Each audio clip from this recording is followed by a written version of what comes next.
Ini dalam rangka acara apa nih di Mabes Polri? Ya, memang kegiatan kita sehari-hari sini di Mabes Polri. Dan kita sini dulu balik membela keadilan. Bicara membela keadilan juga kemarin hasil dari proses laporan Pak Jokowi tahap kedua sudah dilimpahkan ke kejaksaan, namun proses dalam tahap 2 penerimaan tersangka akhirnya mengajukan penangguhan penahanan dan dikabulkan. Melihat dari sisi hukumnya gimana? Memang substansi hukum itu jelas dalam satu perkara yang telah P21 terus setelah itu dilimpahkan ke kejaksaan masuk ke tahap 2, itulah bagian dari substansi hukum yang akhirnya itulah bisa seseorang itu akan akan dimasuk ke dalam tahanan di lapas ya seperti itu. Tapi juga ada kewenangan oleh kejaksaan karena kan sudah bukan ranahnya di kepolisian lagi, sudah sudah ranahnya kejaksaan. Itu pun juga diatur dalam undang-undang bahwa boleh dilakukan upaya penangguhan penahanan. Dan saat ini memang sudah dilakukan penangguhan penahanan dan sudah dibebaskan, artinya bukan bebas murni ya. Di sini jangan konotasinya itu jangan seolah dua tersangka ini sudah bebas dan tidak bersalah, bukan. Jadi harus diluruskan dulu.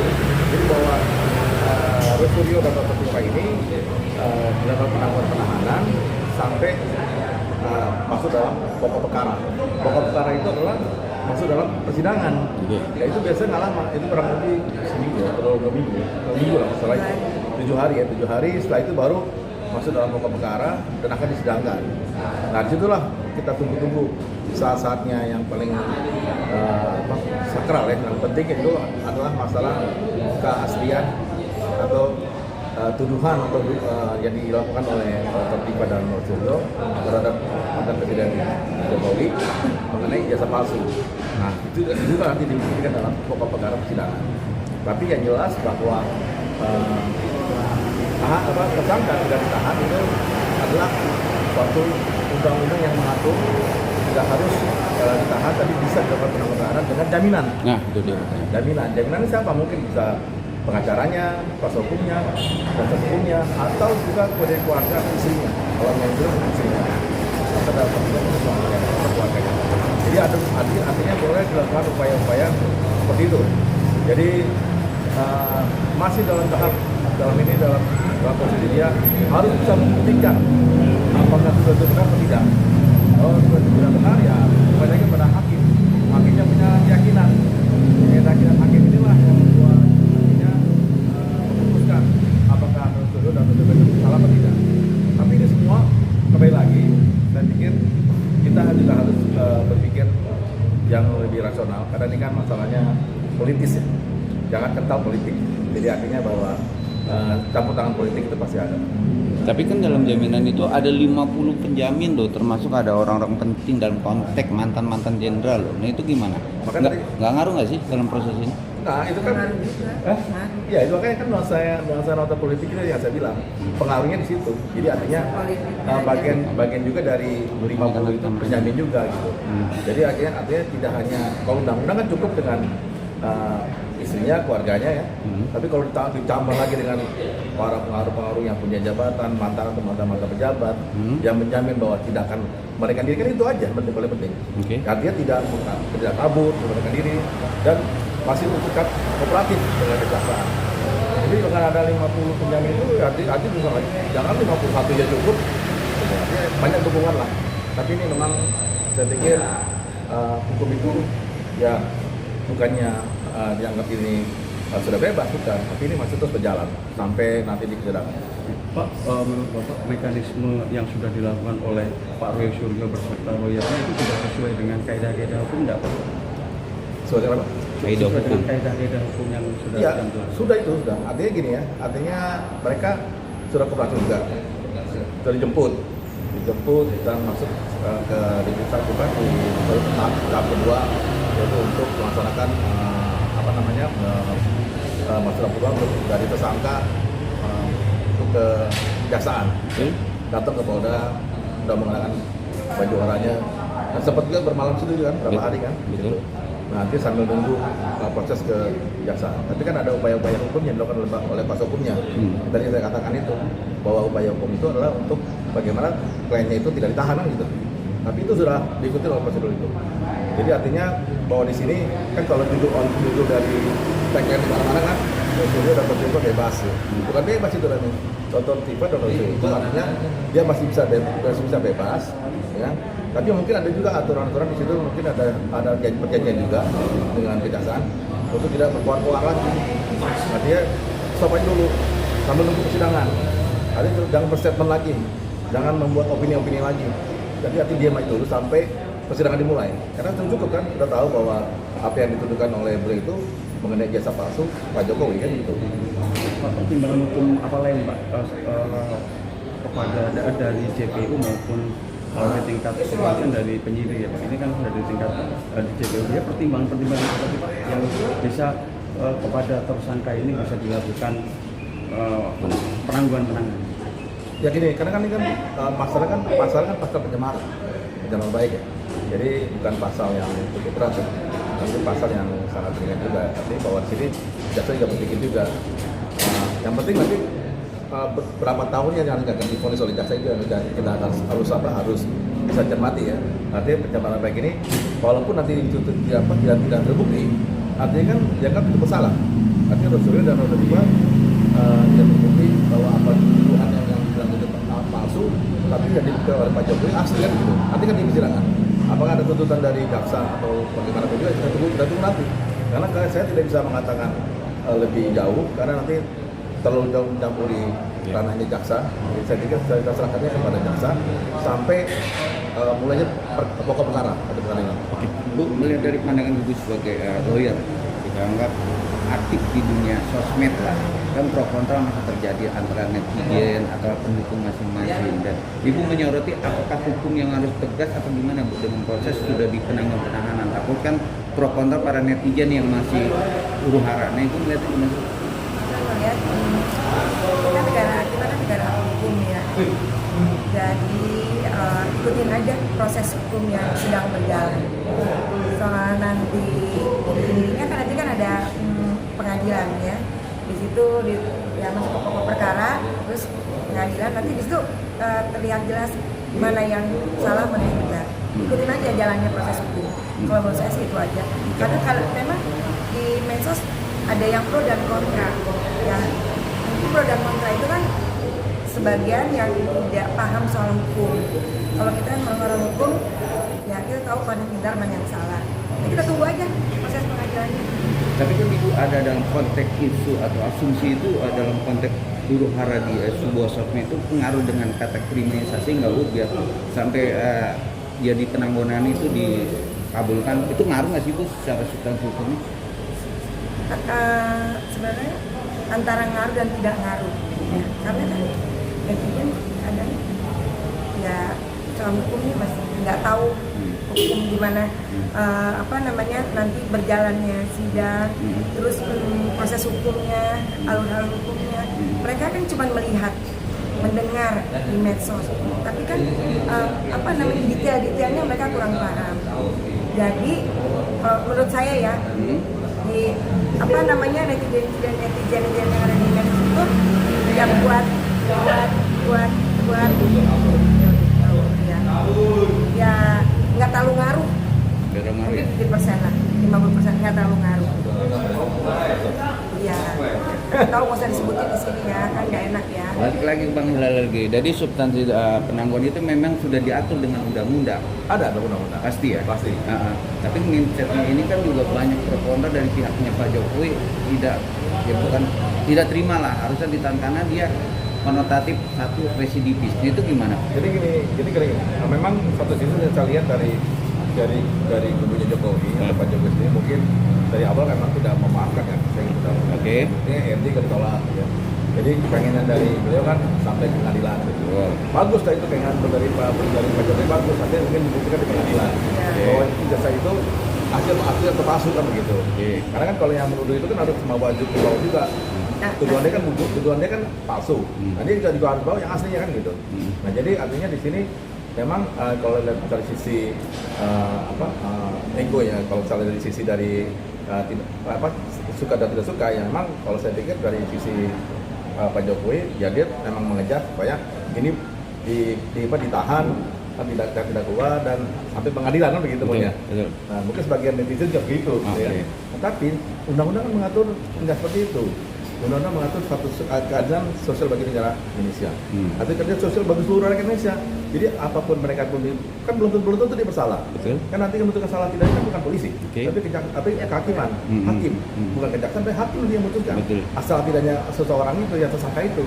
Nah, jadi tersangka itu di dalam di BAP, di Polda, di Polda Metro belum tentu dia dianggap salah, dia tersangka. Nah, tapi nanti di dalam pokok perkara hakimnya gimana saya pengadilan itu hakim yang menentukan bahwa Boy Suryo atau Dr. Tifa salah atau tidak ya hakim yang menentukan. Tapi jelas aturan itu dibuat oleh undang-undang untuk supaya apa? Dia tidak harus ditahan ya bisa aja. Karena ini penangguhan ini kan untuk seluruh rakyat Indonesia bisa dilakukan penangguhan di polisian bisa, di kejaksaan juga bisa.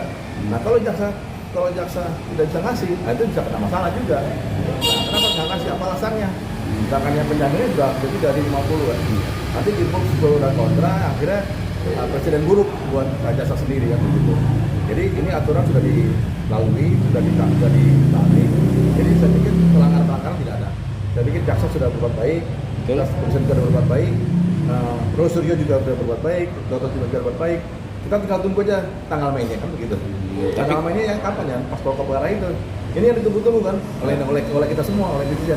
Asli atau palsu kan begitu. Betul. Nah, tapi memang asumsinya Rasulullah baru keluar atau penangguhan dikabulkan tetap yakin, malah dia tidak mau minta maaf dan tidak mau dia yakin bahwa akan mengikuti aturan bahwa 100% atau 90% masih terindikasi palsu ijazah Jokowi. Makanya buktiin di pengadilan ya. Ya iya bagus. Berarti saya berharap beliau tetap semangat, gitu kan? Kan kalau pas kemarin kan bebas kan semangat tuh, praktek semangat kan, Allahu Akbar. Nah itu saya berharap begitu. Jadi jangan loyo, tapi tetap harus jaga sikap karena kan sudah diberikan penangguhan ya. Orang penangguhan itu kan artinya dia tidak bisa keluar negeri, ya kan? Bukan dicekal, dia tidak bisa kemana-mana. Jadi harus bisa mungkin ya ada mungkin wajib lapor apa. Ya. Nanti juga dia tidak sembarangan harus berstatement lagi. Karena tunggu aja berstatementnya nanti di pengadilan. Tapi kalau dia tetap semangat dia ingin membuktikan malah lebih bagus. Karena kan itu kita tunggu apakah ini jasa Jokowi hasil palsu? Ya semua kan kembali lagi nanti di pengadilan. Tapi sedikit spill ke belakang sebelum itu dilimpahkan ke tahap 2 jasa. Banyak asumsi atau kemarin penangkapan atau penjemputan dalam proses pertama kali penyidik mengambil dia. Pandangan apa? Seseorang itu, tersangka itu yang dalam KUHP ya diatur sekali panggilan sekali terpanggilan nggak datang, dua kali dengan datang, 3 kali itu penjemputan. Nah, jadi artinya kita tidak tahu apakah itu terjadi seperti itu ya. Yang tahu hanya kuasa hukumnya.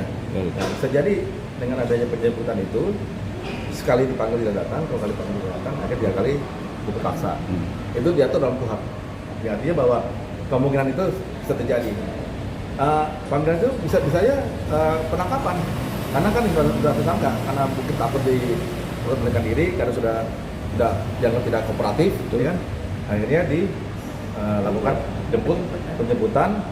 Kalau dibilang penangkapan, kita harus lihat dulu itu yang sprintnya. Nah itu dia. Nah kalau saya bilang, penangkapan, nggak boleh juga saya ngomong gitu. Iya betul. Nah, karena apa? Karena nanti saya bisa dituntut dari mana Pak Ilham tahu gitu. Tapi kita harus tunggu sprintnya, apakah di lembaran merah, pink ya, atau warna kuning gitu. Kita lihat. Nah kalau misalnya itu, nah itu yang itu tahu istrinya. Yang setahu saya, yang saya dengar kabar itu malam-malam ya masalah. Yeah. Malam-malam istri kasih kabar ke media kalau lawyer bahwa jadi jemput. Suryo dijemput. Nah jemput berarti itu hal yang biasa. Dalam KUHP diatur memang dijemput. Tapi kalau penangkapan dia tunjukin dulu ke penangkapan. Kalau penangkapan itu ya mungkin nggak tangkap di rumah, mungkin tangkap di mana bisa aja, di mana-mana bisa. Tapi karena dia Boy Suryo tidak kabur, nggak kemana-mana, ada di rumah, terus ketemu dengan istri juga, terus kasih tahu surat penjemputan itu, saya pikir itu bukan penangkapan, mungkin jemputan biasa aja. Jadi itu dijemput untuk diklarifikasi. Tapi kan juga Rasulullah kemarin sempat juga men-spill, udah kayak ya anggaplah asumsinya teroris atau apa mau pakai baju aja nggak boleh.